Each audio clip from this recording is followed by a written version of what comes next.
Hello friends, welcome to my channel. Last video में हमने पढ़ा था बैच ऑपरेटिंग सिस्टम। आज की इस वीडियो में हम पढ़ेंगे मल्टी प्रोग्रामिंग ऑपरेटिंग सिस्टम और मल्टीटास्किंग ऑपरेटिंग सिस्टम दूंगी। तो चलिए शुरू करते हैं।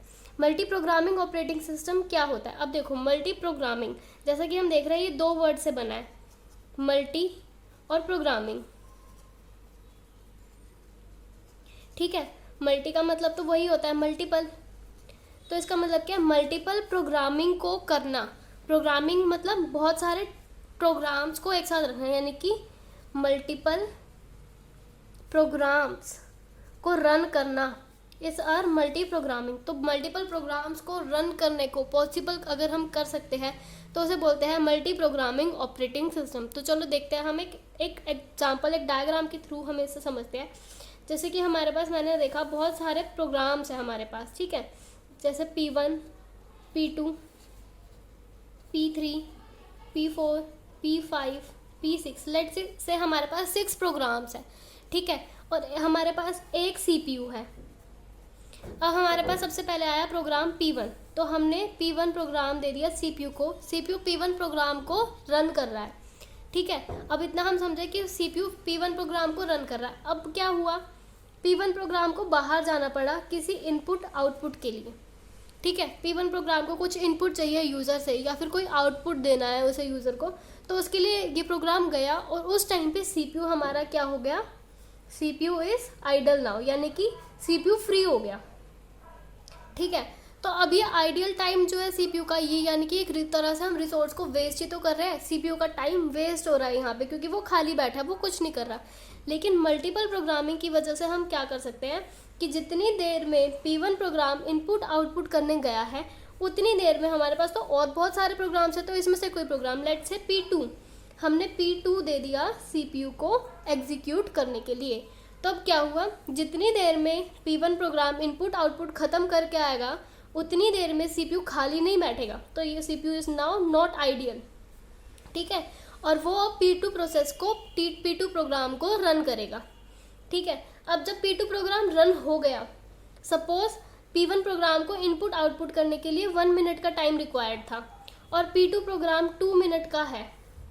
तो ऐसा नहीं है कि 1 मिनट बाद जब ये वापस आ जाएगा तो वो P2 प्रोग्राम को हटा देगा, नहीं, ऐसा नहीं है। P2 प्रोग्राम पूरा रन होगा 2 मिनट के लिए, उसके बाद फिर से वो P1 प्रोग्राम को कंटिन्यू करेगा और P1 प्रोग्राम को कंप्लीट करेगा।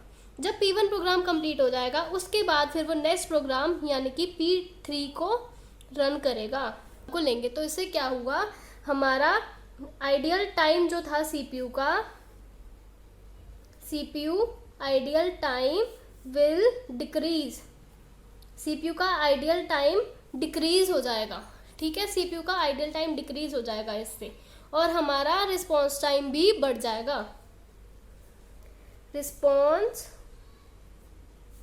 Time increases. रिस्पॉन्स टाइम क्या होता है कि जब भी कोई प्रोग्राम मेमोरी में एंटर करता है तो वो टाइम, लेट से मैंने बोला कि 2 बजे कोई प्रोग्राम रैम में आ गया, ठीक है, लेकिन CPU ने उसे एग्जीक्यूट करना स्टार्ट किया 2 मिनट पर। तो जो उसका रिस्पॉन्स टाइम क्या हो गया, 2 मिनट्स जो है उसका रिस्पॉन्स टाइम हो गया, ठीक है। होप अब आपको समझ आ गया होगा कि रिस्पॉन्स टाइम क्या होता है। तो ये होता है हमारा multi programming operating system. Multi programming में क्या है कि मल्टीपल प्रोग्राम्स होते हैं, तो लेकिन जब कोई एक प्रोग्राम किसी इनपुट आउटपुट के लिए बाहर जाता है तो उतनी देर CPU आइडल ना बैठ के उस दूसरे प्रोग्राम को रन कर सकता है। This is called multi programming operating system, ठीक है। अब देखते हैं मल्टीटास्किंग। मल्टीटास्किंग और मल्टी प्रोग्रामिंग में अक्सर स्टूडेंट्स कंफ्यूज हो जाते हैं, लेकिन इस वीडियो को सुनने के बाद आप इसमें बिल्कुल भी कंफ्यूज नहीं होगे। अब देखो, मल्टीटास्किंग क्या होता है, इसमें भी मल्टी प्रोग्रामिंग यूज़ होती है, ठीक है। ये यूज़ करता है multi programming plus CPU scheduling को, ये 2 चीज़ों को यूज़ करता है। अब देखो, सेम डायग्राम की मदद से हम इसे समझते हैं। P1, P2, P3, P4, P5 and let से P6, ये 6 हमारे पास प्रोग्राम्स हैं हमारी रैम के अंदर, ठीक है। अब हमारे पास एक CPU है। अब सबसे पहले मान लो हमने एक क्यू बनाई। सबसे पहले हमारे पास P1 प्रोग्राम आया, फिर P2 आया, फिर P3 आया, फिर P4, then P5 and then P6 enters into the RAM. अब देखो सबसे पहले कौन सा प्रोग्राम आया, P1, तो हमने CPU को एग्जीक्यूट करने के लिए कौन सा प्रोग्राम दिया, P1। अब क्या हुआ, हमने यहाँ पे, अब देखो यहाँ पे ये क्या है, नॉन प्रीएम्प्टिव होता है हमारा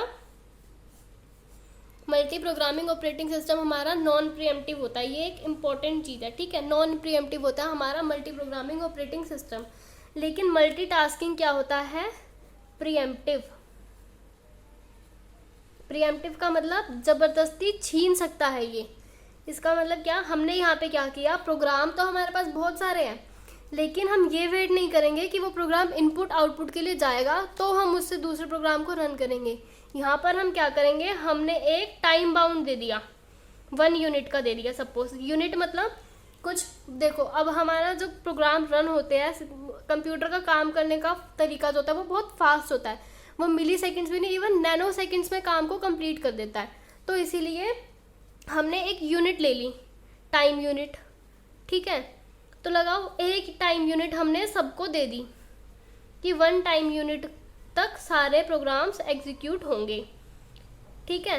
अब लेट्स से P1 प्रोग्राम जो है उसका जो रिक्वायर्ड टाइम है, ठीक है, रिक्वायर्ड टाइम जो होता है P1 का लेट्स से 2 यूनिट का है, P2 का 1 यूनिट का है, P3 का लेट्स से 3 यूनिट का है, P4 again for 1 unit, then P5 for 2 unit and P6 for 3 unit let's say, ठीक है। तो अब सबसे पहले वो P1 को रन करेगा, 1 यूनिट के लिए उसने रन कर दिया, तो P1 का टाइम क्या रह गया, 1 यूनिट लेफ्ट रह गया। लेकिन 1 यूनिट का वो क्या करेगा, उसको छोड़ देगा, P1 को 1 यूनिट तक रन करके उसके बाद वो उसे छोड़ देगा। अब वो आ जाएगा P2 के ऊपर, लेकिन अभी P1 का टाइम बाकी है तो वो क्यू में दोबारा चला जाएगा, ठीक है। P1 दोबारा आ गया, अब उसके बाद P2 को रन करेगा वो, ठीक है, क्योंकि P2 ने क्या किया, आकर ज़बरदस्ती CPU को छीन लिया P1 से। वो आके P1 से ज़बरदस्ती CPU को छीन लेगा और खुद रन होने लग जाएगा, यानी कि ये क्या है, प्रीएम्प्टिव, ठीक है। जब उसने CPU को छीन लिया उससे, अब वो रन होगा। अब 1 यूनिट का टाइम उसका भी पूरा हो गया, लेकिन P2 पूरा कंप्लीट हो गया 1 यूनिट में, तो P2 इज डन नाउ। तो अब P2 दोबारा क्यू में नहीं जाएगा क्योंकि वो तो कंप्लीट हो चुका है, उसको दोबारा जाने की ज़रूरत ही नहीं है ना। ऐसे P3, अब P3 भी 1 यूनिट के लिए रन हो गया, उसके बाद P3 वापस क्यू में चला जाएगा।